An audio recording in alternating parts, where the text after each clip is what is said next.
Hi, my name is ZaKaiRan, and welcome to another one of my outrageously amazing, insanely enlightening master keys of creation about how to be the unlimited source master of divine creation that you truly are, to create the joy, love, well-being, and abundance that you desire. You'll find tons of more self-empowering goodies to help you become a conscious, deliberate creator on my website at ZaKaiRan.com. So here we go. Everyone is androgynous, or infinite diversity inspires infinite expansion. Regardless of your gender and genitals and how you identify yourself as male, female, gay, non-binary, lesbian, metrosexual, pansexual, multi-species sexual, which is my personal favorite because I love blue skin, purple skin, and green skin ladies. Whatever and however you identify yourself as a human or non-human, who and what you truly are as source, which is the real core of your being, is both male and female, and neither. Or as the current PC terminology people are using, everyone is non-binary. Or to use old school Latin terminology and Greek terminology, everyone is androgynous. And we have all had lifetimes of male and female lifetimes when we were in male bodies and female bodies, and some more masculine, some more feminine, some less masculine, some less feminine. We've all been fathers and mothers and sisters and brothers, and essentially we're all basically cousins. Or as I'm fond of saying, we're all one big incestuous family. And this new millennium's enlightened awareness and the questioning of classical genders, gender rules, sexual identity, and sexual attraction is showcasing the truth of our true spiritual source being, that as souls we are essentially genderless. And showcasing the fact that we are all so very much unique in our desires, biases, and interests that we desire to experience through the many possibilities of bodies and genders and genitalia, etc. In other words, there is no right way to be, believe, experience, have sex, etc., contrary to what the religions and people believe. There is no right way or official divine rule book on the proper divine way to think, look, or believe. Or to fuck, to put it plainly. There's no right way to love. And there's no such thing as virtuousness and sexual morality. So there's no proper moral or divine way to get jiggy. We've all done it 1,000 ways with 1,000 different people and genders. We've been straight and gay and bi and everything in between. And thank God for all of the diversity, because none of us came here to look and act or think or believe like anyone else. We came here to delight in the diversity of love and bodies and desires and looks and genders and sex and beliefs and cultures and love, etc., etc., for the fun of it, for the absolute adventure of it.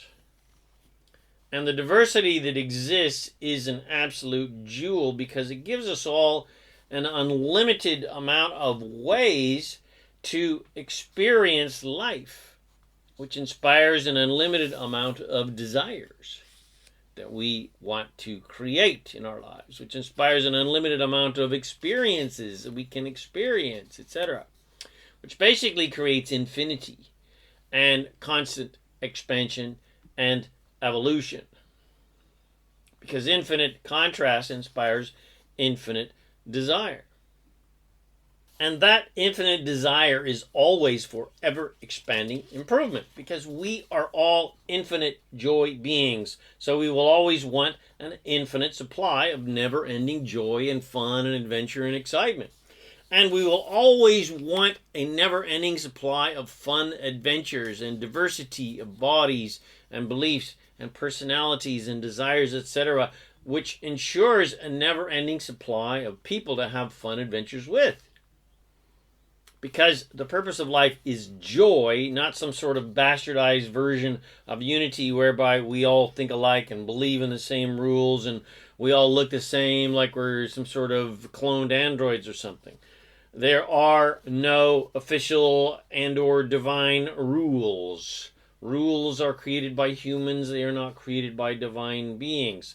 The religion's totally fucked up on that one. Royally. There's no Judgerton style of God making rules and commandments for us to follow to assuage his insecurities and keeping him happy because we're following his rules. There is no such thing as an outside authority type of God that is somehow separate from us and judges us, and we've got to somehow aspire to become. We are all gods and goddesses, regardless of what we look like, regardless of what we're attracted to, who we're attracted to, etc. We're all individually and uniquely have the complete freedom as those gods and goddesses and emperor gods to decide what is right for us, but not for anyone else in the entire universe. This is not a universe of assertion where anyone is the god of anyone else and therefore can decide what is best for them.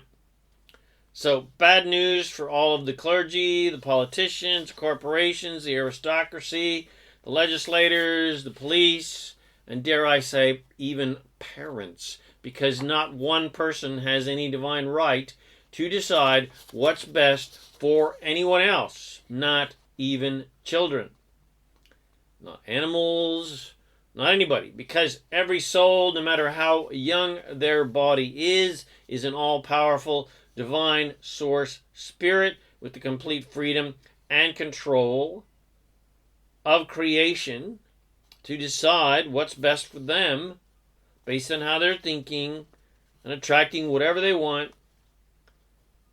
And that includes how much candy that they can eat or want to eat. So not only does no person or soul or supposed God have any right to tell anyone what to do, how to think, what to believe, and no other person or ET or spirit or alleged God has any control over anyone. It's actually impossible to control another person because there is no some sort of universal law of assertion that states that whatever has the most power can control others. There's only a law of attraction that states you attract more of whatever you are focused upon. Because we are all source beings. There is nothing and no one that is somehow separate from anyone else. That means some people are somehow more powerful than others. That is just a lie. That is bullshit. That's just something that humans dreamt up because they felt unworthy and lesser than God, that the idea of God that they created in their heads. Anyway, everyone attracts more of whatever they are thinking about and therefore vibrating. Because whatever you think about makes you vibrate, which attracts whatever you're vibrating based on what you're thinking to you.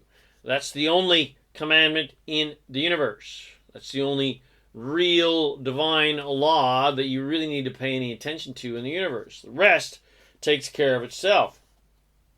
And the law of attraction makes all of the other so-called commandments totally meaningless because the law of attraction clarifies the fact that there is no such thing as a victim or a judge, and the, quote, murdered attracted the, quote, murderer, and the, quote, abuser attracted the, quote, abused, and the quote, raped attracted the, quote, rapist. And the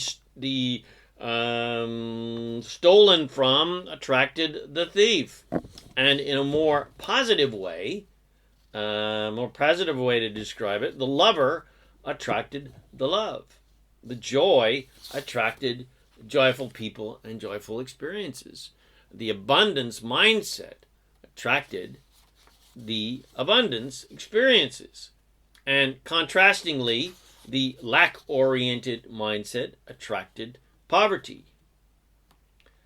What trips people up about believing that the law of attraction is legit is they can't imagine how they could attract such crappy, unwanted things in their lives, especially since they weren't thinking, as an example, car wreck. No, they weren't thinking car wreck, but they were thinking about other things previously to the car wreck that has the same vibration. In other words, how they feel now after having the car wreck is the same way they have been feeling based on how they've been thinking and therefore vibrating, which attracted the car wreck. The key is, how do you feel after the experience? In this case, how do you feel after the car wreck?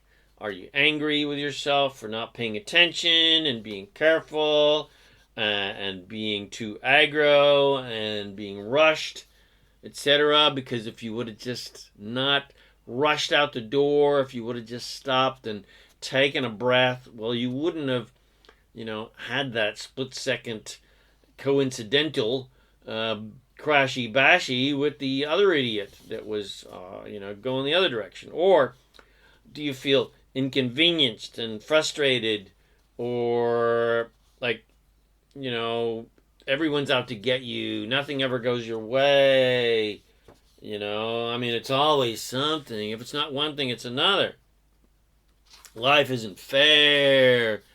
Whatever you're feeling, well, that's what you've previously been feeling and previously thinking that has caused the car wreck. So there's no such thing as assertion, which means there's no such thing as a coincidence. And no such thing as a victim. You are not a victim.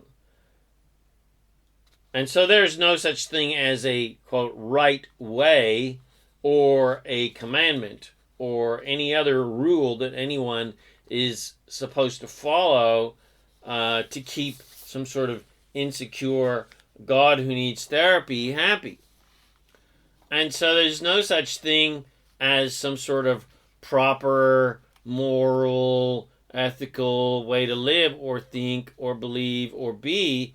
And today's generation tends to understand that more than the previous generation because they don't want to be limited by boxes and classifications and supposed rules of conduct, especially sexuality or sexual identity, and even career and what they can or cannot do with their money and gender roles, etc. Hence, especially in regards to money, hence the manifestation of cryptocurrency and alternative financial systems and the countless other ways to make money outside of the normal 9-to-5 work for the man until you die status quo.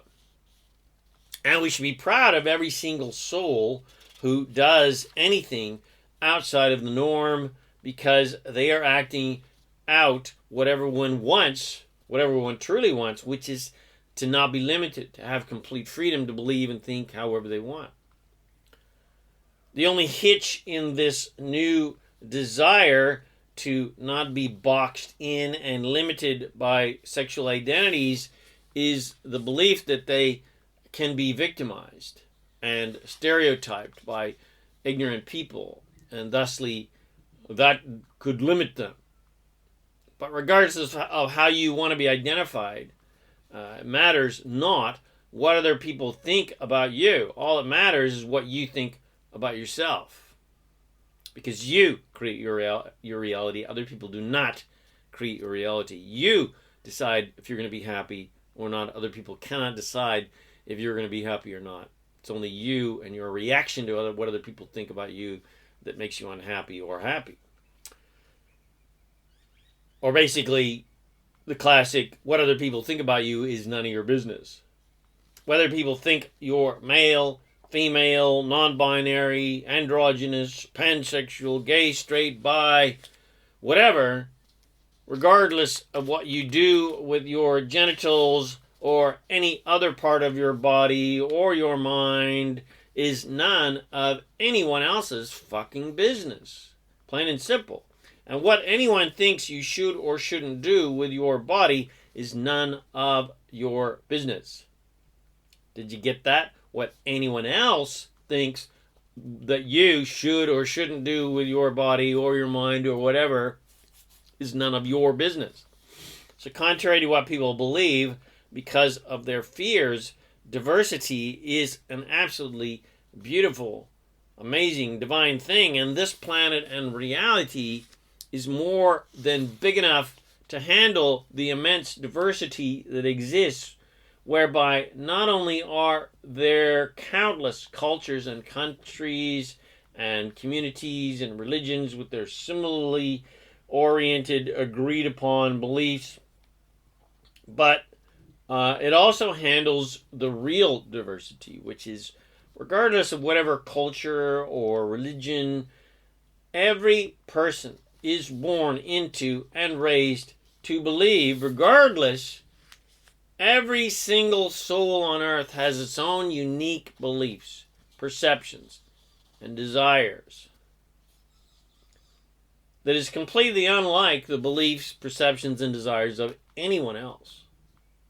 Everyone is trying to be like everyone else to fit in and be cool and be successful, or to be moral, or to be ethical, or to be religious, or prove their worthiness, etc., or to be approved by others, or to be liked and loved by others, and to appear to have, worthiness, which is funny because no two people are alike, not even twins. Not even the classic twinnies. And every soul comes to this earth and into their specific body with clear intentions of experience. And every general aspect of their life is pre-planned, so to speak. Sexual orientation is pre-planned with the coinciding body and culture and parents, etc., at least vibrationally. And of course, body type is all pre-planned, so to speak. And how masculine and feminine or androgynous or even hermaphroditic the body is. Because from the different body types and sexual orientations and cultural differences and spiritual and religious beliefs, etc., comes an infinite, delicious, fun amount of diversity. And I emphasize fun because diversity is fun and interesting and fascinating if you embrace it rather than fear it. People only fear diversity because their beliefs, their realities, their lives are built upon and based primarily upon false and ignorant beliefs, especially the belief in a judgmental God who has a big set of rules that you must follow to earn his favor. And if you don't earn his favor, well, you're in big-ass trouble, aren't you? And when you any false belief, any false reality that has no divine, real, truthful existence must be maintained by the masses. Otherwise, that reality just dies, just fades away. You can see that in action by the countless ludicrous, false realities that people believed thousands of years ago and hundreds of years ago and decades ago and even a few years ago that seem quite primitive and archaic now. And where we are headed as an evolving species is, of course, a more inclusive perspective and a more open and allowing in nature, where we allow others to think and believe as they desire without any judgments from us and without a need to convince them to believe the same way that we do so that we can somehow be happy because we've created some sort of bastardized version of unity. And realizing that this is an unlimited, abundant planet and universe and completely inclusive universe, not a limited, decaying, exclusive one where some souls are favored while others are rejected. That's where we're headed as a civilization, where we understand that every soul is 100% honored and respected and loved unconditionally. And nothing that anyone does, no matter how horrendous, no matter how seemingly terrible that they do or think or believe, is judged because we are all Source. And Source does not judge itself, ever. And there is nothing to judge anyway because there is no such thing as a victim. And there's no such thing as a perpetrator because everything is attracted. The so-called victim attracts the perpetrator. The so-called perpetrator attracts the so-called victim. There's only alignment with our true, unlimited, divine, immortal, infinitely loving, and prosperous nature, or there is misalignment with that. When we head down the proverbial dark path with limited, judgmental, and fearful thinking. Those are your choices. So what about these polarities of male and female? Even within male and female or more androgynous type bodies, we genetically and physiologically have male and female characteristics. The left side of our brain is more associated with what we tend to characterize as masculine because it is more logical, analytical, objective, verbal, and directional sort of sides of our brains, which tends to control the right side of the body. And the right side of our brains are more associated with what determine to be the more feminine characteristics of creativity and intuitiveness and nurturing and receptive and tender feeling, etc.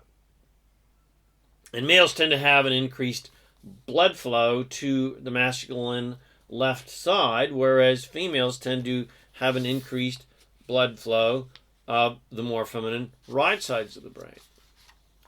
And I'm sure that more androgynous or non-binary, more balanced masculine and feminine beings would have more of an equal blood flow, but I'm just speculating about that.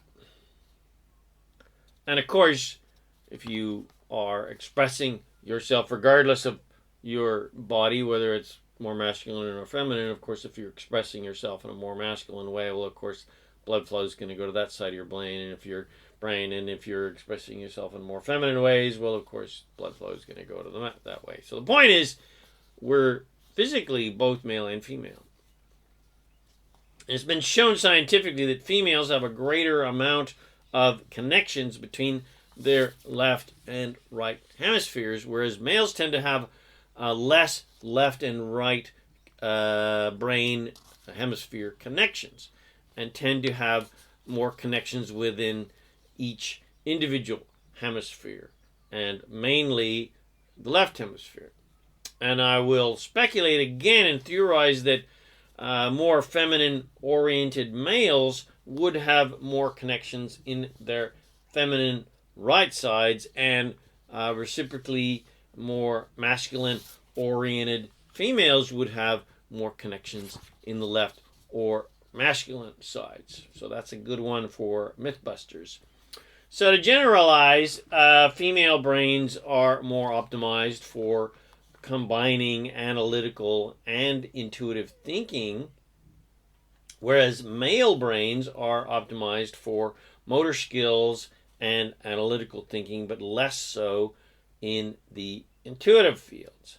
That is why men have an ability to shut their brains off, so to speak, whereas women have a tendency to have more difficulty shutting down their brains and stopping thinking and resting. But of course, these are pure generalizations, and of course, everyone is different depending on how more balanced you are in the masculine and feminine, regardless of what your genitals look like. And this is the, in regards to the women having a tendency to not being able to shut their brains down. Well, of course, that is especially associated when they are overworked and underappreciated and their oxytocin levels are low. This is the classic overworked and underappreciated mother who is cranky and exhausted and worried about everything because she is low in the healthy female hormone oxytocin, and so she just can't stop thinking about all the thousands of things that she's got to do. And the male counterpart to that is the overworked and underappreciated male who is exhausted and cranky because he is low in the healthy male hormone testosterone. Because he hasn't been getting enough appreciation. He's just, out there working for everyone else, not giving himself anything. And that's, of course, this classic situation where the man wants to go buy himself a boat, wants to go fishing, wants to do stuff for him. And, of course, we should do those things for ourselves. If you want a healthy hormone level as a male, well, you should be going and doing male stuff. You should be, accomplishing stuff, doing athletic stuff, watching the football game because we get a testosterone boost when our team wins. And of course, same goes for women. You're out there nurturing everyone else, but you're not nurturing yourself. And of course, when you're not nurturing yourself, well, your oxytocin levels plummet. You're tired. You're cranky because you've been helping, nurturing everyone else, but not nurturing yourself. So if you want your oxytocin levels to be up, if you want to be healthy physically and emotionally, well, then do girl stuff. Do what brings you joy. Go shopping. Go talk to your girlfriends, etc. Do fun girl stuff. From a sacred geometrical perspective, all of creation of male and female counterparts, the classic seed of life, flower of life, fruit of life, these sacred geometry, well, in fact, you can see the flower of life behind me right now, show the feminine spheres or cells and how we begin our lives as humans with cells splitting and creating more cells. I mean, of course, this is what's behind me right now is the flower of life, and it's a two-dimensional version of the flower of life. But imagine that those are actually spheres. Those are not just circles, interlocking spheres, like when you see the classic science thing where they're showing the sperm and the egg come together, and then the egg starts splitting, and well, that's exactly what the flower of life is. And of course, you can see those small feminine spheres in microscopes, but contained within those feminine cells, like you can't see them, but there are also masculine geometries that, well, you can see them in a really good sacred geometry book, but I don't have them painted on there. But they're there. The female contains the masculine geometries, or the female spheres surround the masculine geometries. So, essentially, everything and everyone is physically made. Oh, fuck! So essentially, everything and everyone is physically made up of masculine and feminine geometries, regardless of how we appear in our genitals. And every soul, regardless of their physical masculine or feminine characteristics, can lean more or less towards the masculine or feminine polarities, or swap back and forth when need be. You need to be more intuitive. And of course, that's the essence of being more aware, enlightened, whatever you want to call it. A more enlightened being calls upon their masculine qualities when they need them and their feminine qualities when they need them. They're more intuitive when they need to be intuitive, and when it's time to get up and go, well, then they are using more of their masculine qualities, regardless of whether you're male or female or anything in between. Hence how a typical male can be quite nurturing and intuitive and creative and caring and tender, etc., just like a woman, when he decides to be, and when he has opened up to those feminine nurturing qualities. And in turn, a woman can be quite analytical, logical, and physical when she decides to be, and has opened up to those more masculine qualities because they are needed in the moment. So regardless of how typically masculine or feminine you are, or how androgynous you are, or whether you look male but feel more female, or vice versa, or if you feel more balanced and androgynous in nature, regardless, as souls, we are all male and female, or neither male nor female, as souls, as source. We may have more momentum in a more male or female direction from more male or female lifetimes, but regardless, we're all male and female, or basically neither, because none of us can be limited as souls in any way, and we are all part of every aspect of creation, which includes all of the masculine parts as well as the feminine parts and everything in between.